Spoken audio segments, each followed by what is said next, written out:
kita dipahamin ayat sebelumnya menjelaskan cara mencari harta yang halal dan juga memakan harta yang halal. Dan ayat setelahnya ini, janganlah sampai iri terhadap orang lain.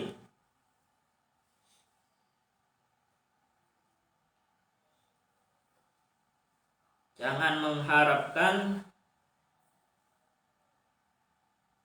sesuatu yang dimiliki orang lain, terlalu berharap miliknya orang lain. Jangan, tidak boleh. Artinya mata kita, hati kita jangan terlalu banter melihat miliknya orang lain. Jika mata dan pikiran ini bisa meracuni hati. Artinya kadang sifat tidak terlalu peduli pada miliknya orang lain itu juga bagus. Takut kalau terlalu peduli terhadap miliknya orang lain, kita jatuh kepada penyakit hati, iri dan dengki. Jadi di samping sudah menghasilkan dengan perkara halal, kita sudah memiliki hal-hal dengan perkara halal, barang-barang umpamanya, dan juga memakan perkara halal, juga jangan terlalu sibuk memikirin hartanya orang lain. Di sini sampai dijelaskan jangan mengharap-harap terhadap barang-barang yang sudah diberikan oleh Allah kepada orang lain dalam urusan dunia atau urusan agama. Sampai ditafsirin orang lain punya mobil, orang lain punya sawah, orang lain punya sembarang kali pesawat, orang lain punya sembarang kali ya. Itu kan jihad di dunia. Jangan mengharap. Jangan mengharap-harap. Saya kok ingin juga seperti itu, punya pesawat. Atau orang lain sukses berdakwah, orang lain sukses di dalam agamanya. Juga jangan terlalu mengharap-harapkan kesuksesan orang lain. Karena kalau terlalu memikirkan kesuksesan orang lain, telah diajarin untuk mencari harta yang halal dan memakan harta yang halal, dilarang untuk iri. Iri ini sumbernya dari memikir-mikir kepunyaan orang lain sampai berharap dirinya seperti orang tersebut. Ada solusinya nanti. Ada. Jangan berangkat dari orang lain punya Pajero, pingin Pajero juga. Orang lain punya Mercedes Benz, pingin Mercedes Benz. Berangkat dari keinginan melihat orang lain, itu nanti takut kalau hatinya tidak kuat, bisa jatuh ke penyakit hati, tahasud, dengki terhadap orang yang diharap-harap, wattabaut, dan benci, bisa benci kepada orang lain. Karena menurut ilmu ayat di sini,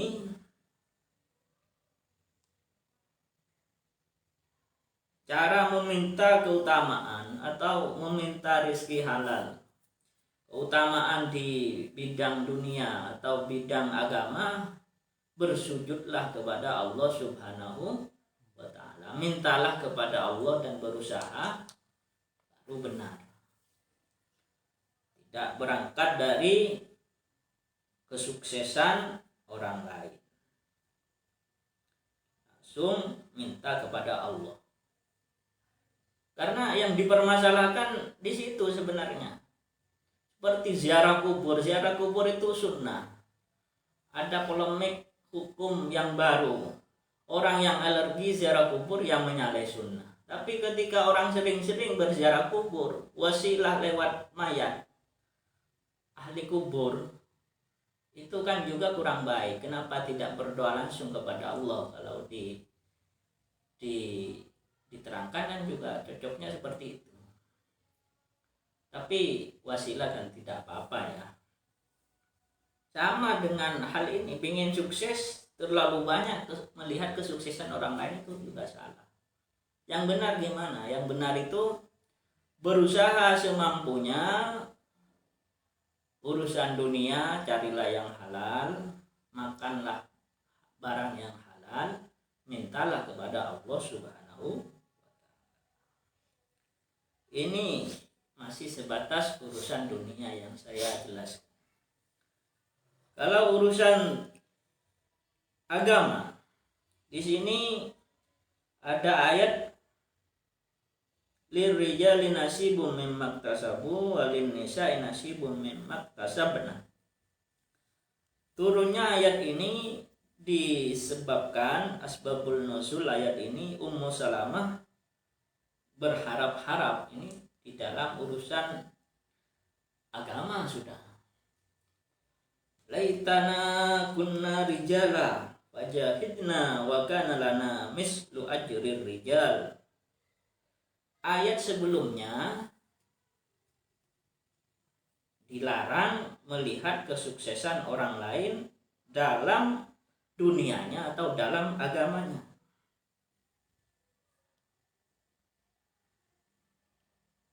Kalau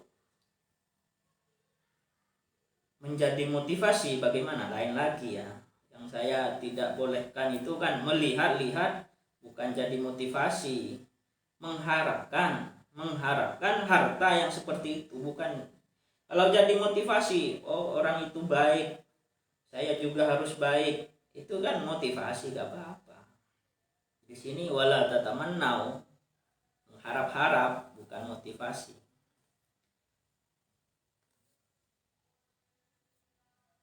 Ummu Salamah sampai bilang begini, laitana kunna rijala, andaikan mandar-mandar kita, ono kita rijala, iku piro-piro wong lanang mengharapkan sama dengan orang laki-laki, maka bisa berjihad dan juga mendapatkan pahala jihad.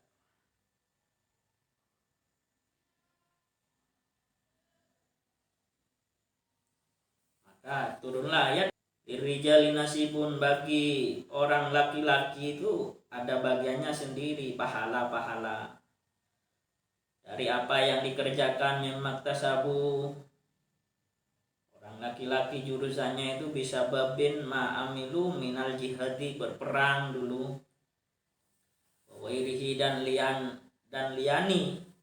Dan selain berperang sampai sekarang ada pekerjaan-pekerjaan yang cocok dengan laki-laki, itu paling bagus. Laki bermasyarakat sama orang laki-laki itu bagus, mendapatkan harta yang halal, pahala bagus. Walin nisa'i nasibum mimma iktasabna, dan juga ada yang harus dikerjakan perempuan yang mengandung pahala juga, sebab pekerjaannya min taati azwajihinna. Pertama itu ya cukup taat kepada laki-laki, hifdzi furujihinna, dan menjaga farjinya, alat kelaminnya perempuan itu. Kan beda-beda sudah. Laki-laki dengan perempuan itu beda-beda, urusannya beda-beda. Kalau ada kesamaan, memang Islam tidak mengerdilkan perempuan. Kalau perempuan diberi kesempatan untuk mendapatkan pahala dengan posisinya, gak apa-apa. Tapi walaupun jadi apapun harus taat kepada suaminya kalau perempuan. Ini sudah sangat gamblang dan jelas, yang punya suami itu perempuan, tidak ada laki-laki punya suami. Kalau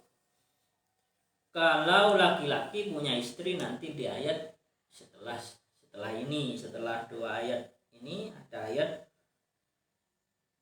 sudah, kalau perempuan taatlah kepada suaminya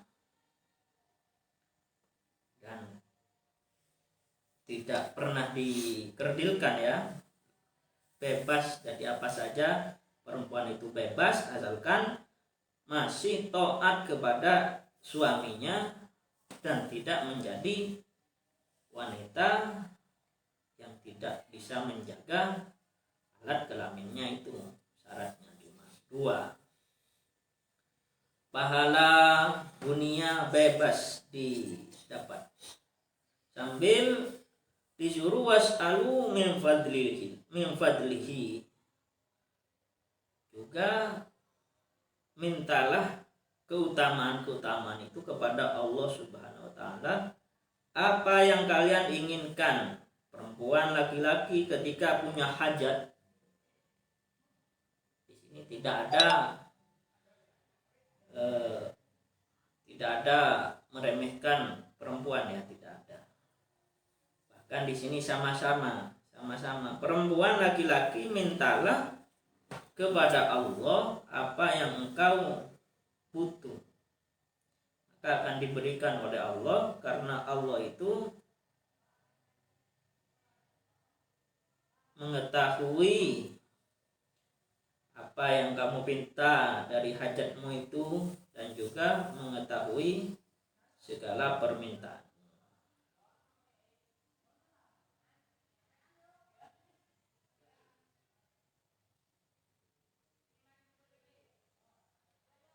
Dan ayat selanjutnya dibahas, wa likullin ja'alna mawaliya mimma tarakal walidani wal aqrabun.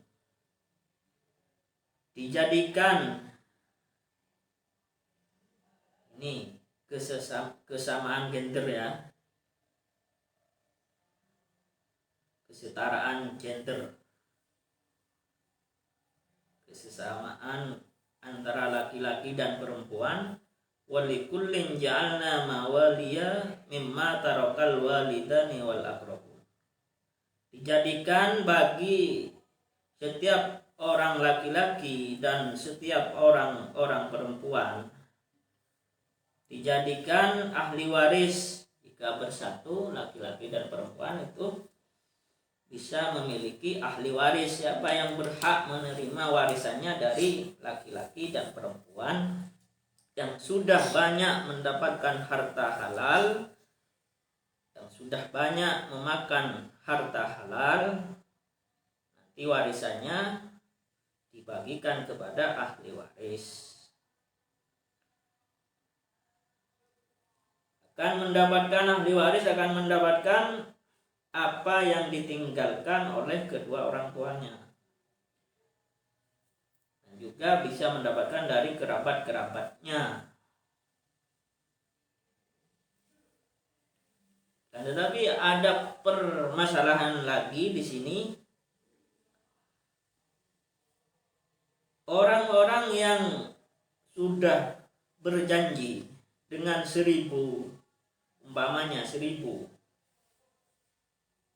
sudah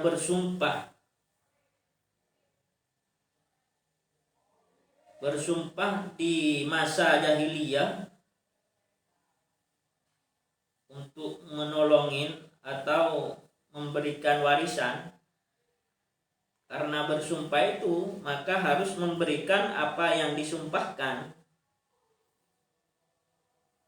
1/6 1/6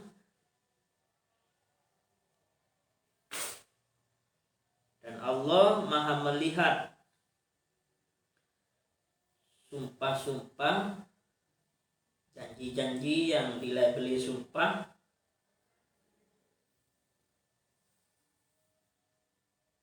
di masa jahiliyah itu, gua melihat harus diberikan karena sumpahnya mutollian wa minhu halakum hada mansuhun biqaulihi ta'ala. Nah, di dalam masalah warisan, kalau tidak memiliki hubungan kekerabatan, dinosah, tidak usah sudah. Mansuhun, yang mendapatkan warisan cuman wa ulul arhami ba'duhum aula bi ba'din. Harus ada ikatan kekerabatan baru bisa mendapatkan warisan. Ini surah Al-Anfal. Wa ulul arham ini ayat di surah Al-Anfal, dan ayat sebelumnya ini walikullin ja'alna mawaliya mimma tarakal walidani wal aqrabun. Dulu sahabat Ansor memberi warisan ke sahabat Muhajirin dulu. Maka setelah turunlah ayat wa ulul arhami ba'duhum aula bi ba'din, tidak berlaku lagi.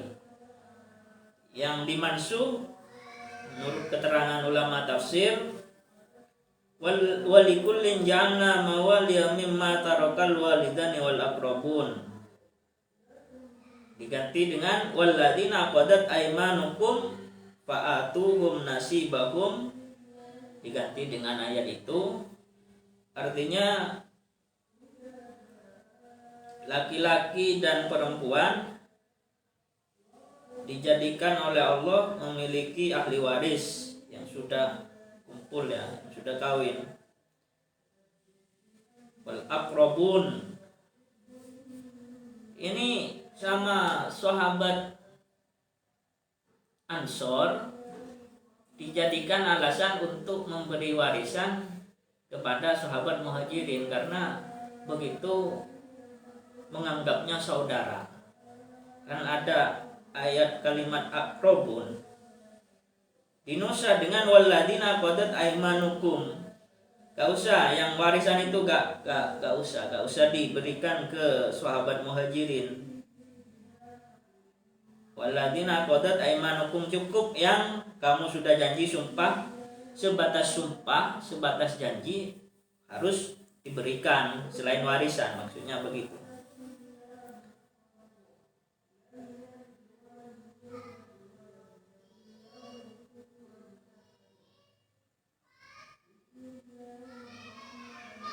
Dan yang ada ulama yang menyebutkan lagi walikullin ja'alna mawaliya mimma tarakal walidani wal aqrabun walladzina qadat aymanukum fa'atuhum nasibahum. Kesimpulannya dimansuh dengan ayat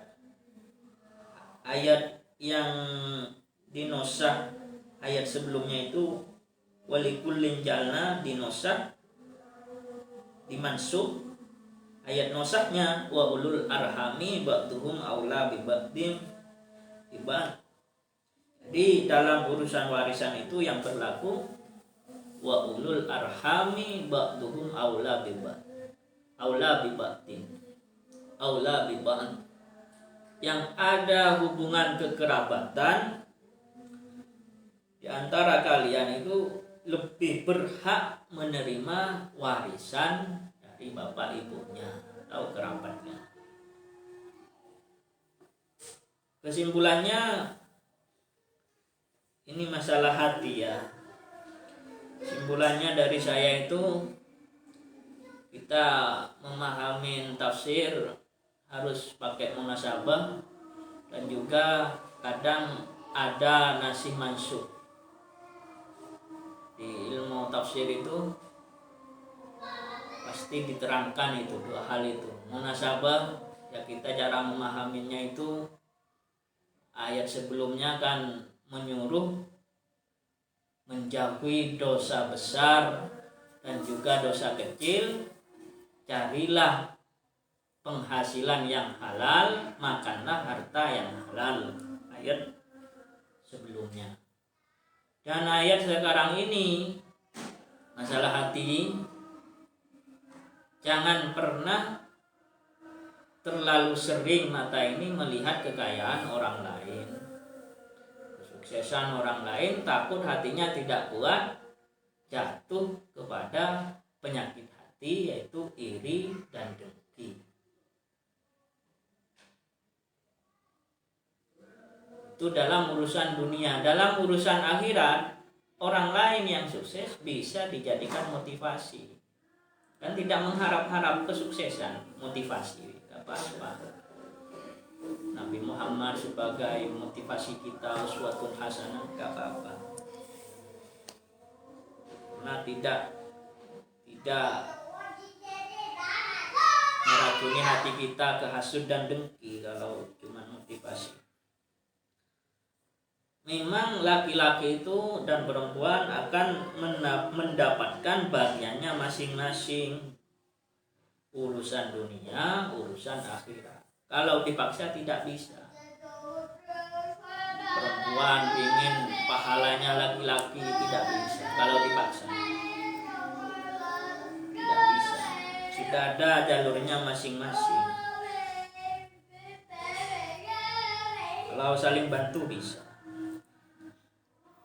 Dan cara tempat meminta keistimewaan, meminta kesempurnaan, kesuksesan itu caranya cuma satu, minta kepada Allah Subhanahu wa taala. Langsung saja minta kepada Allah. Tidak usah lewat lihat-lihat tetangga, lihat-lihat siapa. Langsung saja ke pusat, minta kepada Allah Subhanahu wa taala. Dan ayat yang kedua ini itu mempraktekkan nasih mansuh. Jadi ada ayat yang dimansuhkan dan nusah. Contohnya di sini likullin jalna mawal yamimma wa likullin jalna dinusa dengan wa ulul arhami ba'duhum aula. Ketika sudah ada ayat nasih mansuh, biasanya ayat yang dimansuh dengan ayat nasih itu kualitasnya lebih baik dari ayat yang dimansuh, karena ada di akhir-akhir juz 1 itu manansah min ayatin aw nusya na'ti bi khairin minha, kualitasnya itu lebih baik, au misliha atau sesamanya. Di sini kalau diukur-ukur kualitasnya ayatnya wa ulul arhami ba'duhum aula bi ba'din, ini lebih terrealisasi ketika kita membaca ayat waris di depan. Memang yang mendapatkan warisan itu ahli waris.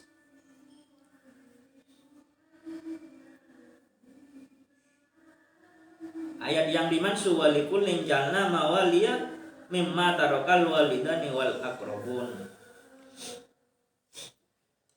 Ini kan masih agak global ya. Walikullin ja'alna mawaliyah, tidak menjelaskan kekerabatan. Mimma tarakal walidani, ini sudah mengarah ke kerabatan, wal aqrabun, sehingga ulama memberi pengertian diganti dengan ayat setelahnya walladzina qada daimanukum saja yang dilaksanakan. Fa'atuhum nasibahum. Setelah dinusa lebih bagus, langsung menjelaskan wa ulul arham. Memang anak ke orang tua itu ulul arham, ba'duhum aula bi ba'din. Ini sudah ayat warisan.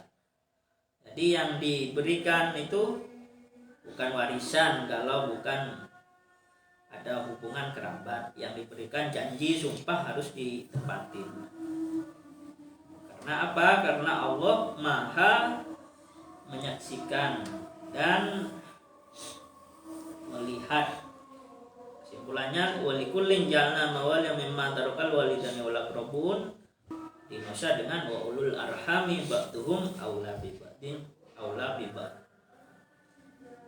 Jadi intinya di sini menjelaskan kalau di ilmu tafsir di pondok ataupun di kampus dijelaskan bahwasanya cara memahami Quran itu ada munasabah dan juga ada nasih mansuh dan sedikit ayat nasih mansuh. Kalau munasabah kebanyakan di Al-Quran itu banyak ditemukan banyak.